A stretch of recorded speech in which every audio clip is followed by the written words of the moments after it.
किसी संत जी ने गाया था, अरे घर में ही मंदिर बनैबे, तीरथ हमें घूमबे न जइबे। घर में ही मंदिर बनैबे, तीरथ हमें घूमबे न जइबे। घर को ही मंदिर बना लो।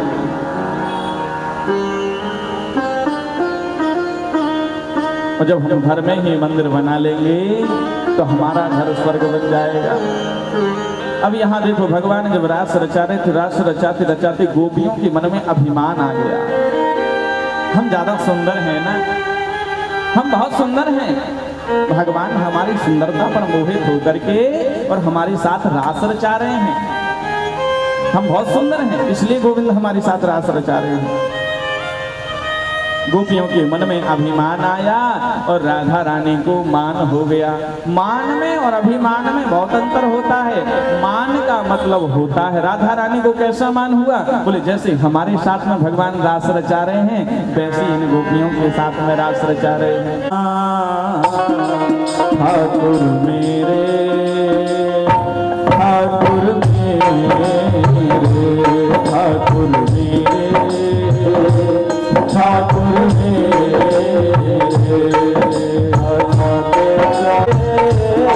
ठाकुर मेरे,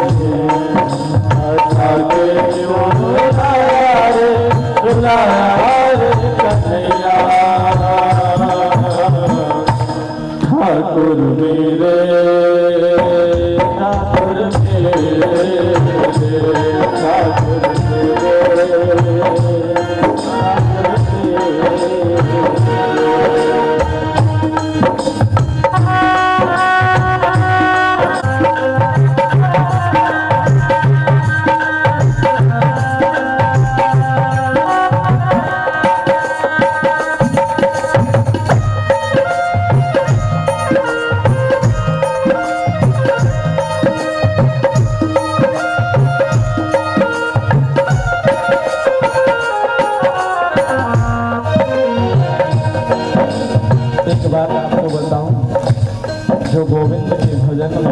गोविंद का काना का भजन करते करते जिसके आंसू ने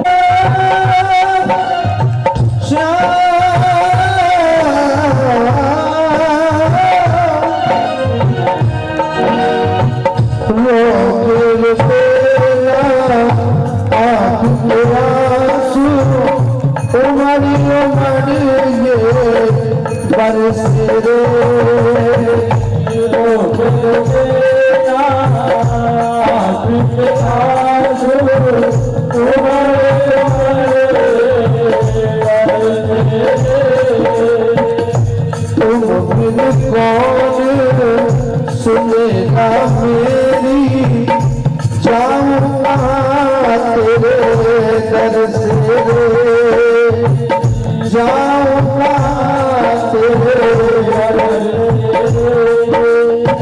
रूठ गई क्यों मुझसे बाहर, मुझसे बाहर, रूठ गई क्यों मुझसे बाहर, बता दो रे कन्हैया।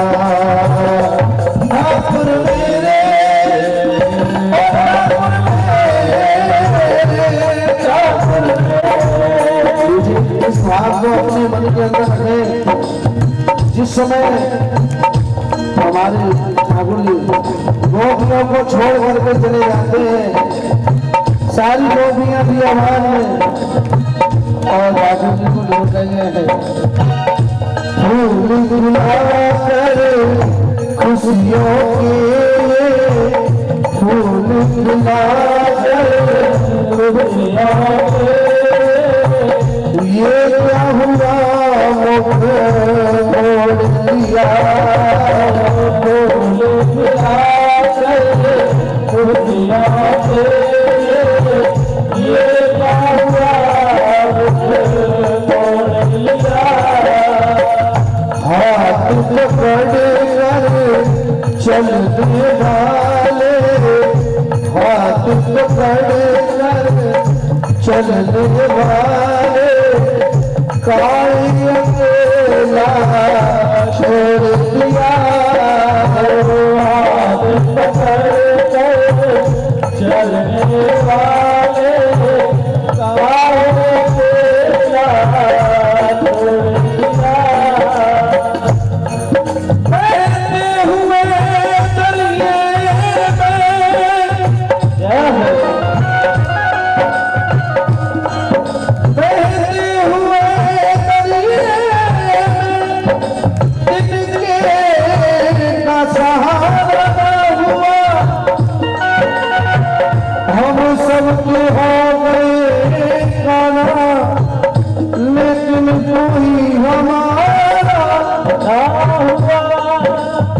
सब लोग इसके भिन्न होते हैं, सबके दरवाजे बंद पाते हैं।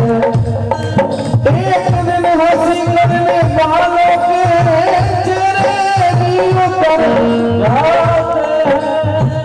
फूल खिलाकर खुशियों के ये क्या हुआ मुझे मोड़ दिया। हाथ पकड़ कर चलने वाले कायल अकेला छोड़ दिया। आशा जगा के चलने लगा, आशा जगा के चलने लगा। आशा जगा के चलने लगा, बताए क्यों कन्हैया। आइए दोनों हाथ जोड़ के वहां से पहले हम बोलेंगे, फिर आप सभी लोग बोलेंगे। एक बार हमारे भैया नहीं बोलेंगे, आप सभी लोग बोलोगे। हे ठाकुर मेरे, ठाकुर मेरे, ठाकुर, जोर से बोलिए।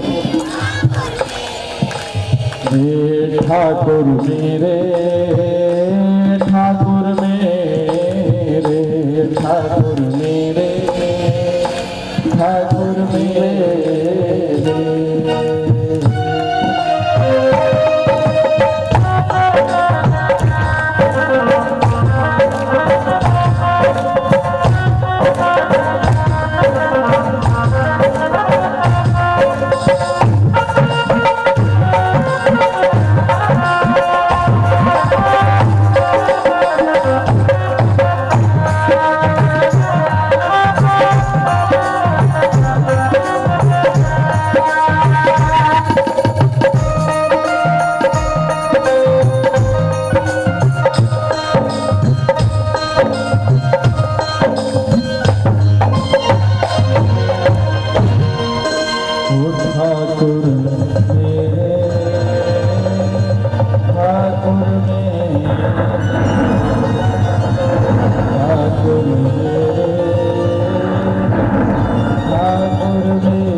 यहाँ नारद जी ने सोचा कि भगवान तो रास रचाने में, माखन चुराने में लगे हुए हैं, मुझे ही कुछ करना पड़ेगा। तो नारद जी दौड़े दौड़े इंद्र के पास, कंस के पास में पहुंचे। अरे महाराज कंस, तुम्हें पता है आज कृष्ण बलराम 11 वर्ष 52 दिन के हो गए हैं और अभी तक आपने कृष्ण बलराम का बाल विवाह का नहीं कर पाया। कृष्ण बलराम जो हैं 11 वर्ष 52 दिन के हो गए हैं, लेकिन अभी तक आप उनका बाल विवाह का नहीं कर पाए। कंस बोला तो मैं क्या करूं बताओ। नारद जी उस मेला देखने में कृष्ण बलराम को बुलवा लेना, धोखे से मार देना, किसी को पता भी नहीं चलेगा। नारद जी बड़ा सुंदर उपाय बता दिए कंस को। और यहाँ से कन्हैया के बारे में कंस से भड़ाकर कन्हैया के पास में आ गए। नारद जी बोले, अरे कन्हैया, तुम तो रास रचाओ, माखन चुराओ, गोपियों के संग नृत्य करो, तुमको क्या जाता है। अरे वो कंस हम लोगों को हवन नहीं करने देता, यज्ञ नहीं करने देता, आपका पूजा पाठ नहीं करने देता, हम लोग कहाँ जाएं बताओ, हम क्या करें। कन्हैया बोले, तो तुम क्या चाहते हो। नारद जी बोले, हम तो ये चाहते हैं कि आपके हाथों के द्वारा परसों कंस को मरा हुआ देखना चाहते हैं। कन्हैया बोले, और वहां मेरे बारे में क्या भिड़ा है कंस से।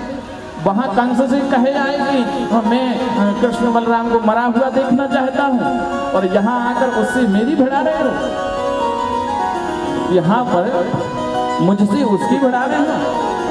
आपका ये नाटक ठीक नहीं है।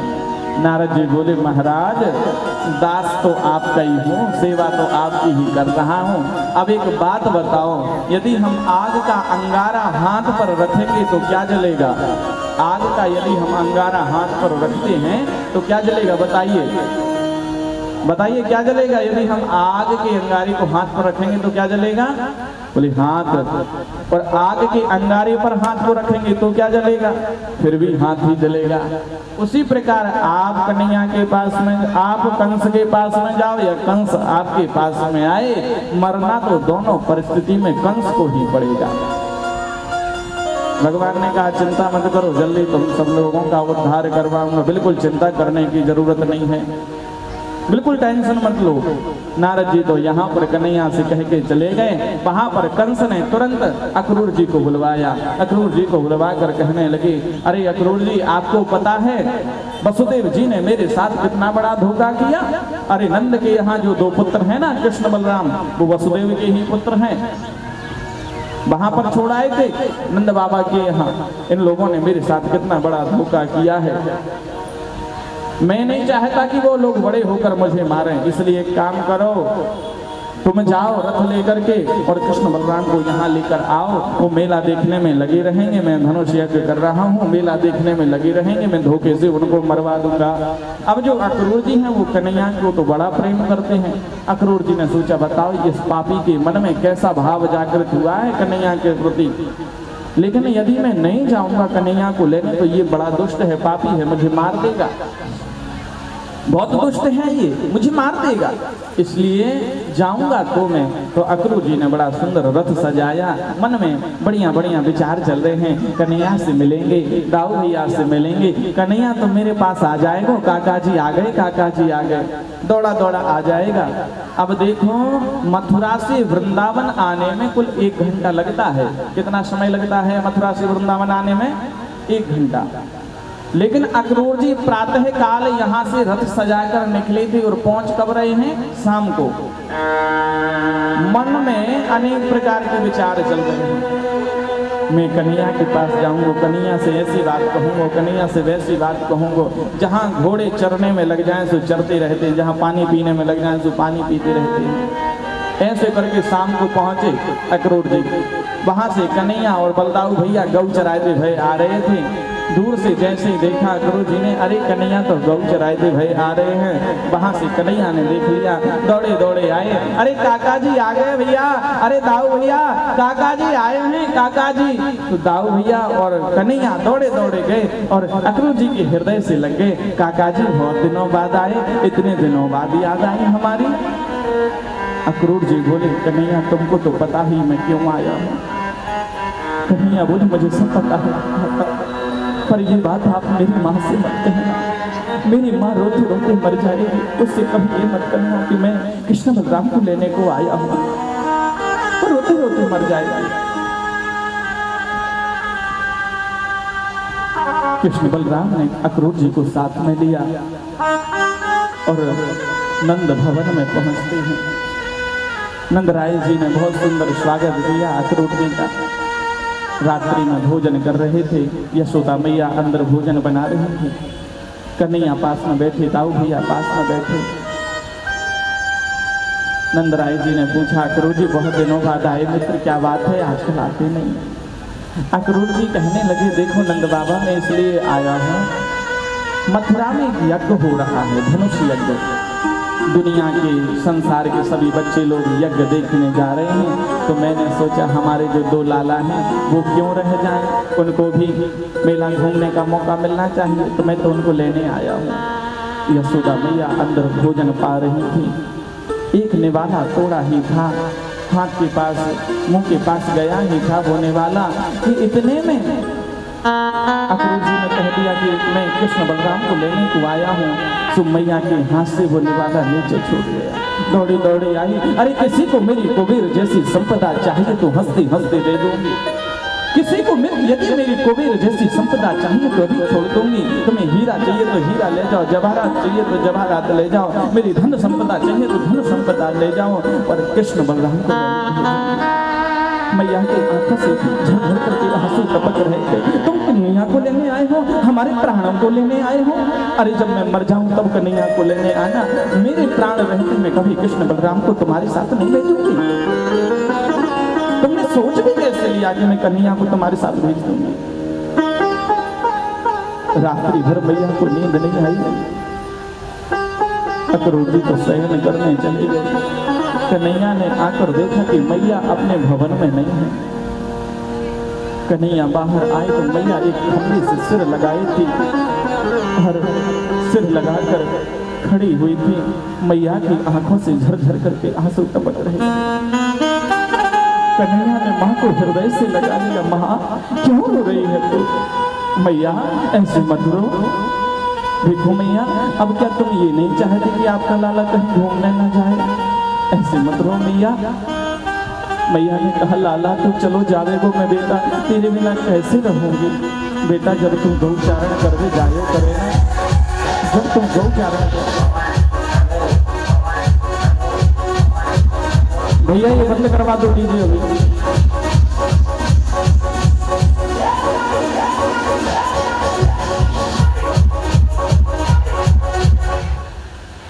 बाद में बाहर बजवा देना चाहिए, अभी मत बजवाओ। नहीं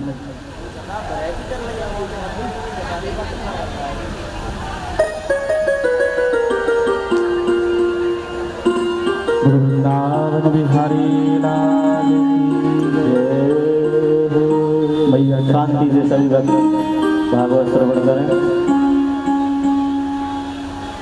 भैया कहने लगे लाला तू प्रातः काल जब गौचारण करके जायो करे ना, तो मैं दिन भर तेरे बिना कैसे रहती हूँ ये मेरा मन ही जानता है। मैं सोचती हूँ अब मेरा लाला आ रहा होगा, अब मेरा कन्हैया आ रहा होगा, अब मेरा श्याम सुंदर आ रहा होगा। बेटा दिन भर तेरी राह देखती हूँ, अब मेरा कन्हैया आएगा। मैया तू ऐसे मत रो, मैं कह रहा हूँ ना माँ कि मैं आज जाऊंगा, कल रुकूंगा, परसों वापस आ जाऊंगा। मैया परसों में जरूर आ जाऊंगा। मैया तू चिंता मत कर। मैया कहने लगी लाला तू बेटा जल्दी आ जाइयो, तेरी माँ रह नहीं पाएगी तेरे बिना। प्रातः काल रथ सजा है, सारे ब्रजवासियों को, गोपियों को पता चला कि कोई अक्रूर नाम का व्यक्ति कृष्ण बलराम को लेने के लिए आया है। गोपियां अपने मन में सोचने लगी अरे विधाता तूने ये हमारे प्राण लेने के लिए अक्रूर को नहीं, किसी व्यक्ति को क्रूर बनाकर भेजा है जो हमारे प्राण प्रिय हमारे श्याम सुंदर को लेकर जा रहा है। कृष्ण बलराम जैसे बाहर निकले, अक्रूर जी रथ सजा रहे थे। यशोदा मैया तो बिल्कुल आंखों से आंसू रुक ही नहीं रहे, झरझरा कर गिरते जा रहे हैं।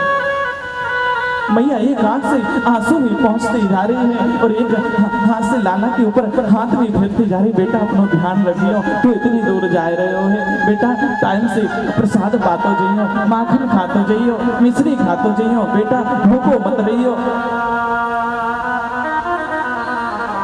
देखो कि जब किसी माँ का बेटा बाहर जाता है ना, जब किसी माँ का प्राणों से भी प्यारा कलेजे का टुकड़ा उसका बेटा जब परदेश जाता है, उस माँ से पूछो कि उसके हृदय में कैसी कैसी बातें घूमती हैं, कैसा कैसा चिंतन होता है। मेरे बेटे को वहाँ खाने को मिलेगा कि नहीं मिलेगा, मेरे लाला को खाने को मिलेगा कि नहीं मिलेगा, कोई उसको प्रसाद देगा, कहीं उसके साथ कोई दुर्घटना ना घट जाए।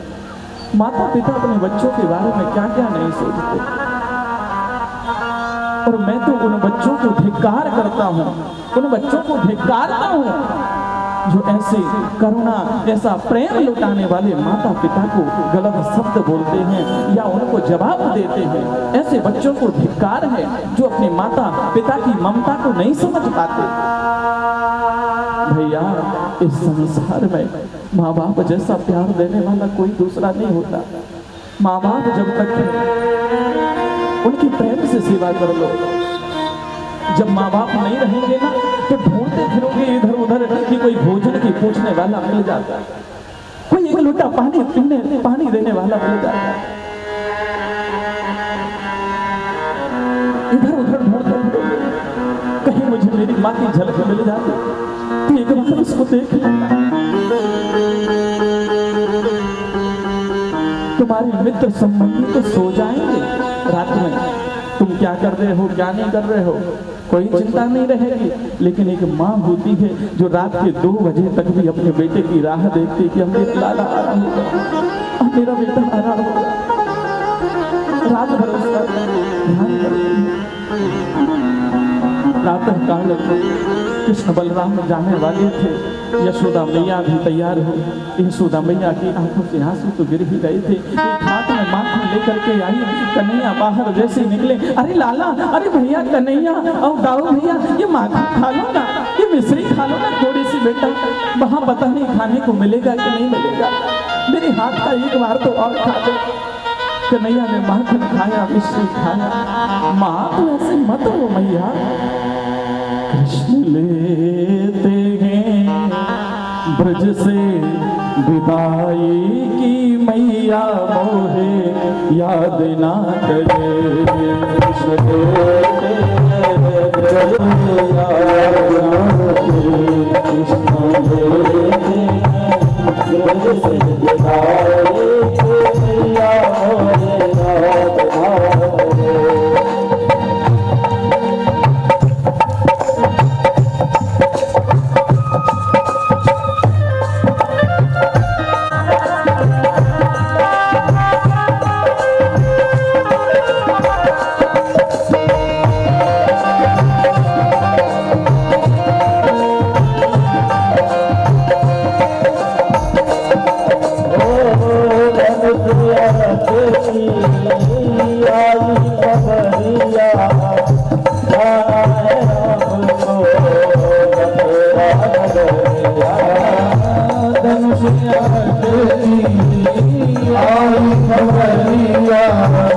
जाना है मुझको मथुरा नगरिया, जाना है हमको मथुरा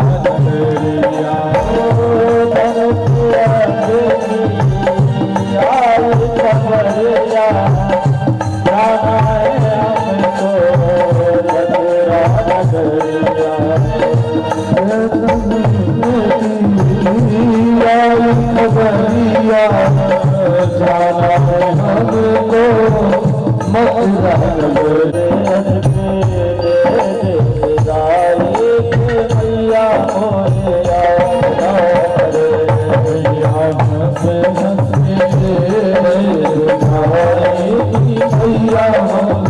याद ना करे।